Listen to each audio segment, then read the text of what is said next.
আসসালামু আলাইকুম ওয়া রাহমাতুল্লাহ। ওয়া তাহসিমু বিহাবলিল্লাহি জামিআন ওয়া লা তাফারাকু। আল্লাহ রাব্বুল আলামিন বলছেন যে তোমরা আল্লাহর রজ্জুকে দৃঢ়ভাবে ধারণ করো। আমরা যদি এই ফিলিস্তিনের বর্তমান যে অবস্থা তার ইতিহাস যদি জানতে চাই, তাহলে দ্বিতীয় বিশ্বযুদ্ধের পর 1948 সালে যখন ইহুদিদের কোনো আবাসভূমি পৃথিবীর কোথাও ছিল না, তখন ফিলিস্তিনবাসী তাদেরকে থাকার জন্য আশ্রয় দিয়েছিল। আজকে নিজ আবাসভূমিতে তারা থাকার কোনো অধিকার পাচ্ছে না। যখন আমরা দেখতে পাচ্ছি বিশ্বের যারা মানবাধিকারের কথা বলে, আজকে সেই বিশ্ব মোড়লরা এত নৃশংস হত্যাকাণ্ড দেখেও নিশ্চুপ। কোথায় তাদের এই বিশ্ব মানবতার তুলোধ্বনি? আজকে আমরা যদি যখন দেখতে পাই যে একটা শিশুকে তার মা কাপড় পরাচ্ছে, আমরা নীরব বসে আছি। আজকে মুসলিম বিশ্ব নিশ্চুপ। বিশেষ করে মধ্যপ্রাচ্যের যে মুসলিম দেশগুলো, যাদের হাতে বিশ্বের সবচেয়ে বৃহৎ অর্থনীতি, আজকে তারা নিশ্চুপ হয়ে বসে আছে তাদের নিজের এই রাজত্বকে ধরে রাখার জন্য। আমরা মুখে বলি যে আমরা মুসলিম, কিন্তু আসলে আমরা কতটুকু মুসলিম? যদি আমরা মুসলিম হয়ে থাকি, তাহলে আজকে ফিলিস্তিনবাসীর এই অবস্থা আমাদের প্রত্যেককে আঘাত করার কথা।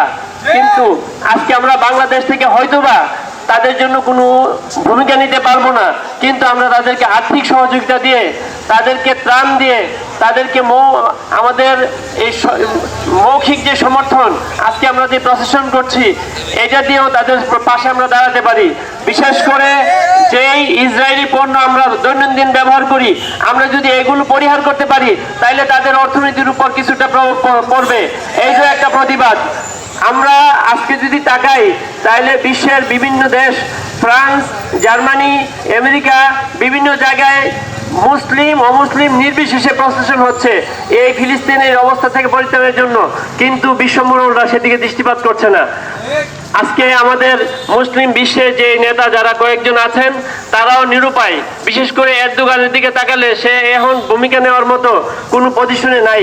যদি থাকতো, তার সাথে যদি অ্যাসোসিয়েশন থাকতো, তাইলে সে এটার জন্য ঝাঁপিয়ে পড়তো, আমরা যেটা বুঝতে পারি।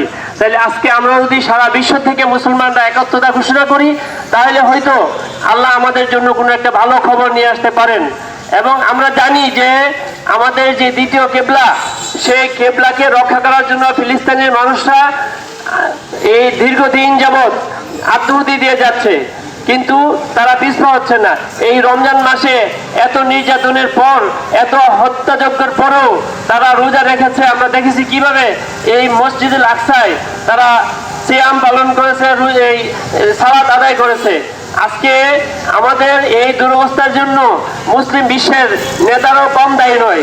সুতরাং আমরা আহ্বান জানাই সকল মুসলিম নেতাদের, তারা যেন এগিয়ে আসে আমাদের ন্যায্য অধিকার পাওয়ার জন্য।